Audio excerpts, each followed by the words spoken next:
Bonjour à la communauté Bantoké. Aujourd'hui, nous allons nous intéresser à une maladie inflammatoire très virulente qui s'accompagne généralement de plusieurs symptômes. Nous avons entre autres les douleurs atroces au niveau des articulations, une perte de la mobilité, des sensations de raideur au niveau des articulations, des œdèmes, des gonflements au niveau des chevilles et des genoux, sans oublier une fatigue générale. Cette maladie n'est nulle autre que l'arthrose. L'arthrose est une maladie inflammatoire et chronique qui se manifeste généralement par des douleurs persistantes et qui est causée généralement par une détérioration du cartilage et de l'ensemble de l'articulation. Les articulations généralement touchées sont celles des genoux, de la hanche et celles de la colonne vertébrale. Cependant, d'autres articulations telles que l'épaule, la cheville et celles des poignets peuvent aussi être touchées.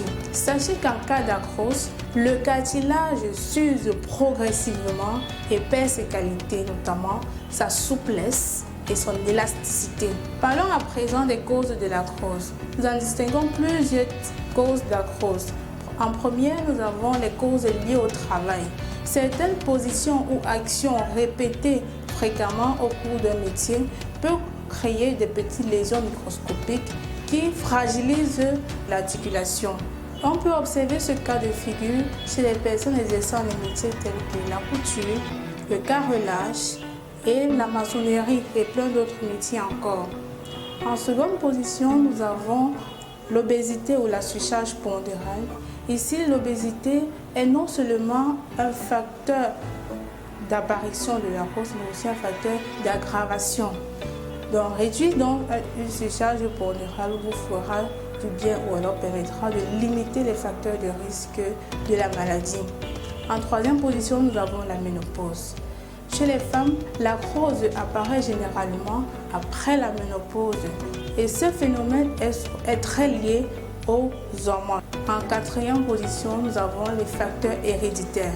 Ici, ces facteurs héréditaires sont souvent, on peut les observer généralement chez les enfants qui ont des malformations congénitales. En dernière position, nous avons les chromatismes. Les chromatismes ici sont généralement observés chez des personnes qui ont subi des accidents de circulation, des fractures au niveau des articulations et parfois des personnes qui exercent une activité physique très intense. Le traitement de l'arthrose se fait par la prise des anti-inflammatoires et des corticoïdes. Les corticoïdes sont généralement administrés soit par voie orale, soit par injection directe au niveau des articulations. Chez Bantoké, nous avons un protocole de traitement qui s'attaque d'une part aux causes et d'autre part aux symptômes. Une consultation en ligne ou en présentiel vous est offerte pour pouvoir déceler les causes et les symptômes de votre mal. Sans oublier les conseils pour assainir votre hygiène de vie afin de réduire l'inflammation et les facteurs de risque. N'attendez pas que la maladie devienne irréversible pour vous faire consulter. N'hésitez pas à nous contacter dès maintenant sur le numéro qui s'affiche.